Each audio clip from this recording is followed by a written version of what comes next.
You are listening to WebFit News Live Radio. News that fits your fast life. Welcome to the Deep Dive. Today, we're cutting straight into a recent massive headache for global air travelers. The widespread software fault affecting the Airbus A320 fleet. Exactly. It caused this spectacular, immediate chaos. Flights were canceled, passengers were stranded, just total disruption. And yet, and this is the paradox we're here to unpack, aviation authorities maintained that the planes were, at all times, perfectly safe to fly. Right? How does that even work? Well, it's a perfect case study in modern risk management.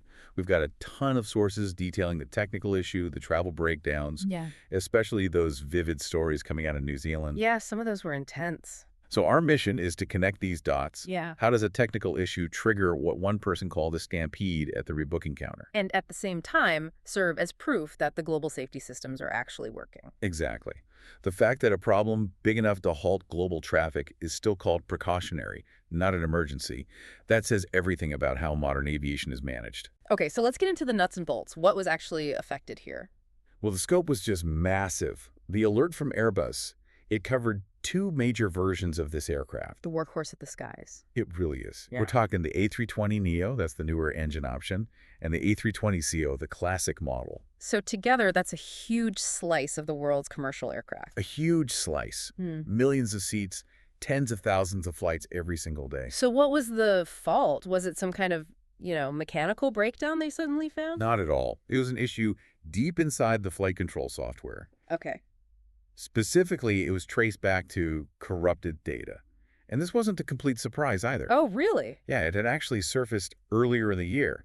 A JetBlue A320 had an unexpected control issue in flight, and the engineers later linked it directly to this same corrupted data path. So that was the first warning sign. It was a canary in the coal mine. It wasn't a flaw in the code's logic, but a vulnerability to bad data getting in. Right. So after that incident, the pressure was on.